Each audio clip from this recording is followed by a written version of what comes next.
Assalamualaikum warahmatullahi wabarakatuh. Selamat pagi, selamat siang, dan selamat malam, wahai teman-teman sekalian dimanapun kalian berada. Bersama dengan saya Muhammad Jimmy Maulana sebagai moderator pada pertemuan kali ini yang akan membahas presentasi dari kelompok kami, yaitu kelompok 2 yang bermaterikan poststrukturalisme. Pertama-tama marilah saya perkenalkan dulu siapa saja anggota dari kelompok 2. Yang pertama yaitu M. Andin Salahuddin, yang kedua Rafiq Syarifuddin, yang ketiga Muhammad Zidni Maulana, yang keempat Nova Setia Aditya. Lalu marilah langsung masuk ke materi. Yang pertama latar belakang, dan materi ini saya serahkan kepada teman saya M. Andin Salahuddin. M. Andin Salahuddin, dipersilahkan. Baik, terima kasih. Saya akan membacakan latar belakang perspektif cara pandang postmodernisme bisa dikatakan muncul sebagai kritik terhadap paradigma modernisme yang dinilai gagal mengangkat martabat manusia.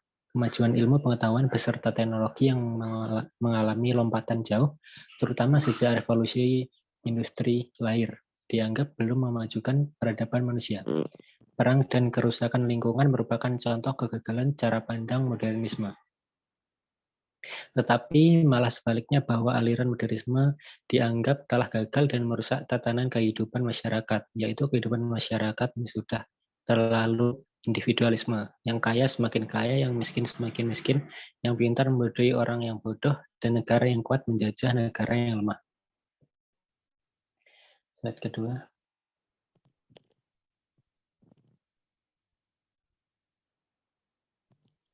Pembahasan.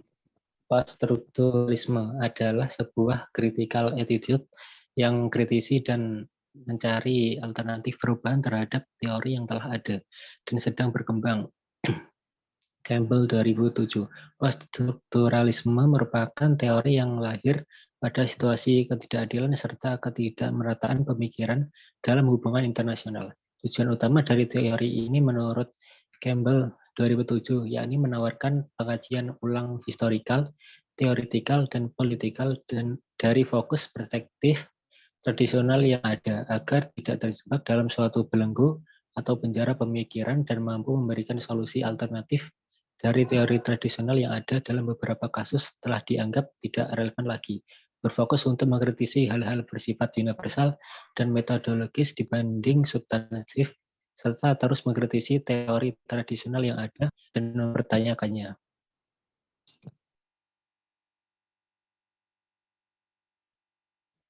Kemudian yang ketiga, asumsi dasar poststrukturalisme. Poststrukturalisme memiliki kritik terhadap segala sesuatu, yakni bertanya dan mengkritisi segala sesuatu dalam teori-teori yang telah ada. Poststrukturalisme memandang kritik sebagai hal positif dalam bentuk usaha mengejar alternatif. Peran interpretasi dan representatif tidak terhindarkan dan sangat diperlukan dalam politik internasional. Layaknya konstruktivisme. Poststrukturalisme membahas mengenai subjektivitas ilmu pengetahuan, menolak hal yang muncul berdasarkan fakta dari pengetahuan dengan menolak adanya pandangan terhadap penelitian yang memiliki subjek dan objek. Terima kasih. Pada slide selanjutnya, saya serahkan kepada teman saya, Rafiq Syarifuddin. Rafiq Syarifuddin, dipersilakan. Baik, saya akan membacakan materi tentang ciri poststrukturalisme. Satu, ciri khas postmodern yang tidak kalah menonjol adalah deconstruction, menolak segala kemapanan yang ada.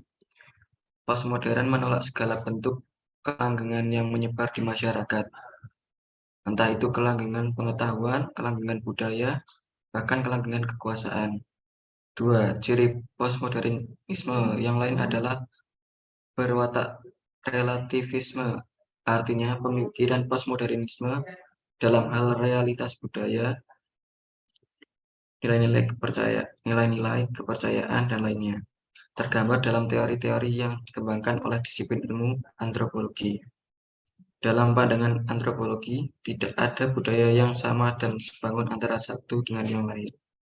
Tiga, pluralisme merupakan ciri pemikiran postmodernisme yang selanjutnya adanya pluralisme budaya, agama, keluarga, ras, ekonomi, sosial, suku, pendidikan, ilmu pengetahuan, politik merupakan sebuah realitas. Selanjutnya, teori sosial poststrukturalisme. Teori sosial postmodern moderat ini yang menyatakan bahwa ada keterputusan antara modernisme dengan postmodernisme. Namun ada yang mengatakan bahwa kendati postmodernisme memiliki perbedaan penting dengan modernisme. Kedua, teori sosial postmodern ekstrim. Teori ini mengatakan bahwa masyarakat modern telah digantikan oleh masyarakat postmodern.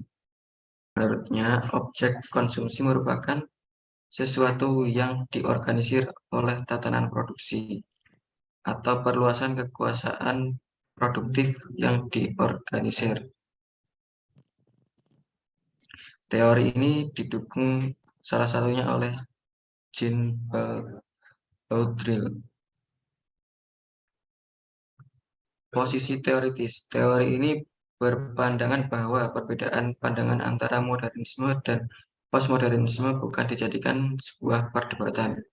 Akan tetapi bagaimana keduanya bisa saling bergandengan dan saling melengkapi.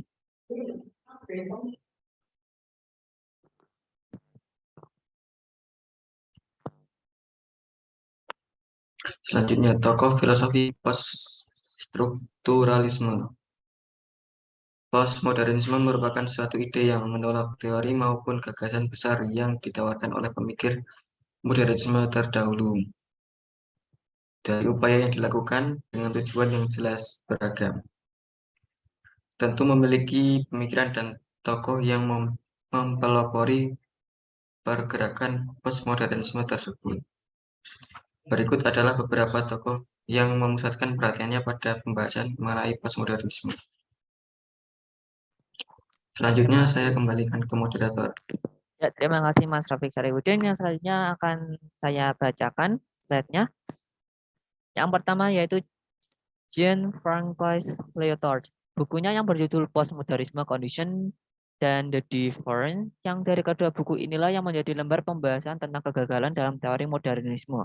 Dengan basis buku itu, Jean-François Lyotard berpendapat tentang ilmu pengetahuan yang datang dari pandangan besar postmodernisme, menganjurkan agar suatu ilmu wajib diselidiki dan dibuktikan terlebih dahulu, sebelum diterima secara langsung kebenarannya. Pemikiran Lyotard terhadap ilmu pengetahuan postmodernisme bukanlah semata-mata menjadi alat penguasa, melainkan ilmu pengetahuan postmodernisme memperluas kepekaan terhadap pandangan yang berbeda dan juga memperkuat kemampuan dalam bertoleransi atas pendirian yang tidak mau dibandingkan. Yang kedua, Jacques Derrida, seorang filsuf kontemporer Prancis. Derrida merupakan seorang filsuf yang dikenal karena pemikirannya tentang diskonstruksi. Dekonstruksi secara etimologis memiliki makna seperti mengurai, melepaskan, dan membuka. Di mana dari pemikiran dekonstruksi yang nantinya menjadi salah satu kunci utama dalam postmodernisme yang akan memberikan sumbangsi perubahan mengenai teori-teori tentang pengetahuan dari modernisme yang dianggap terlalu kaku dan kebenarannya dianggap tidak bisa dibantah. Dalam aktivitasnya, Derrida selalu berupaya meneliti tentang teori-teori pengetahuan yang menurutnya dapat dibantah. Dengan kata lain, dapat membuat teori baru, asalkan teori baru tersebut dapat terbukti kebenarannya. Selanjutnya, yaitu yang ketiga, Paul Michel Foucault. Dalam pemikiran Foucault terkait modernisme, menurut Dr. Ali Maksum terdapat beberapa poin asumsi yang ditolak oleh Michael Foucault, yaitu pertama, pengetahuan itu tidak bersifat metafisis, transendal ataupun universal, akan tetapi khas untuk setiap waktu dan tempat. Kedua, tidak ada pengetahuan yang bisa menangkap karakter objektif dunia, tetapi pengetahuan itu selalu mengambil perspektif. Ketiga, pengetahuan tidak dilihat sebagai pemahaman yang netral dan murni, tetapi selalu terikat dengan rezim-rezim penguasa. Akan tetapi, menurut Foucault tidak ada perpisahan yang jelas dan pasti antara pemikiran modern dan postmodern. Paradigma modern, kesadaran, dan objektivitas merupakan dua unsur pembentuk rasional otonom. Namun, bagi Foucault, pengetahuan itu bersifat subjektif. Selanjutnya akan saya berikan kepada teman saya, yaitu Nova Setio. Dipersilahkan Nova Setio. Baik, saya akan lanjutkan.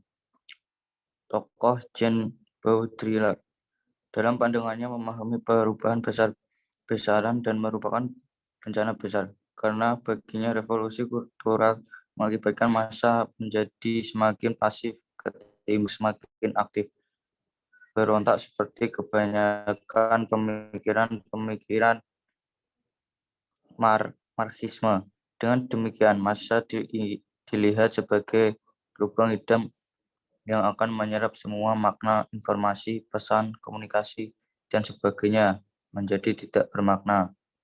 Sebab massa memenuhi jalannya sendiri dan tidak mengindahkan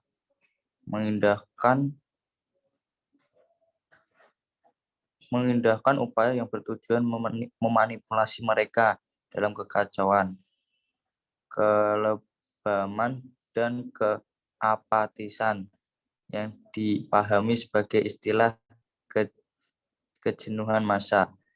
Jean Baudrillard lewat karya-karyanya juga memiliki daya sumbangsih terhadap teori sosial untuk postmodernisme, yang menurutnya objek komunikasi merupakan tatanan produksi, sehingga baginya masyarakat hidup dalam aktivitas yang digambarkan dengan ketidakbenaran, sebab masyarakat hidup dengan kondisi kehilangan identitas dan jati dirinya.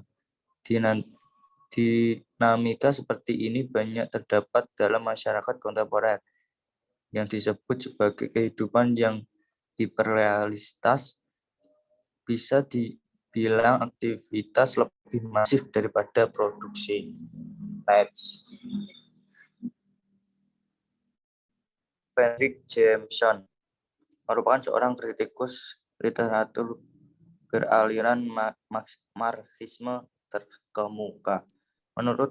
Menurutnya, postmodernisme memiliki dua bentuk utama, yaitu pastis dan schizophrenia. Pastis adalah tiruan gaya yang telah mati, di mana kita telah kehilangan kemampuan memposisikan ini secara historis, dan schizophrenia adalah pengalaman penanda material yang terpisah, terisolir, dan gagal membentuk rangkaian yang koheren.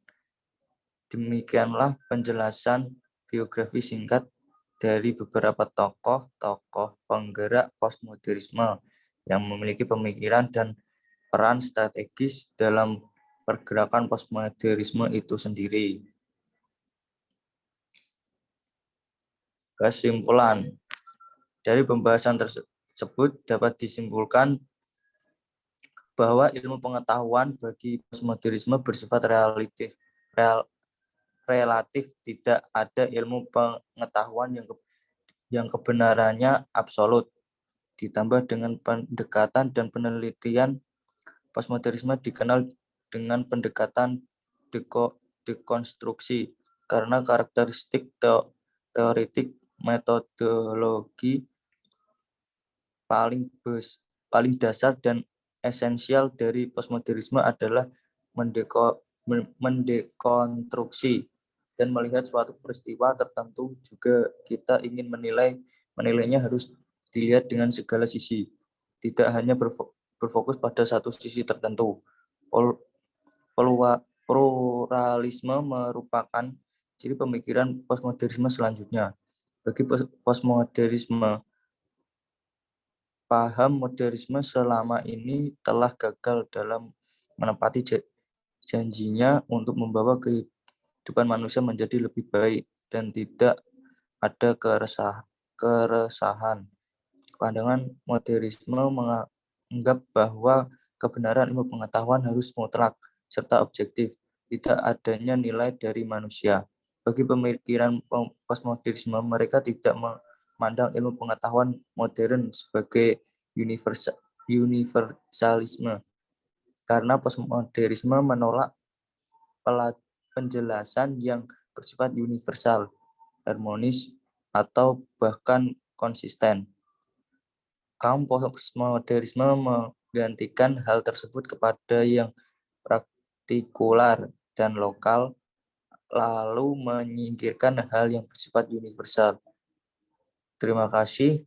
Sekian dari presentasi kelompok kami. Bila ada yang mau dipertanyakan, nanti bisa langsung aja bertanya melalui kolom komentar dan akan bisa kami jawab semampunya.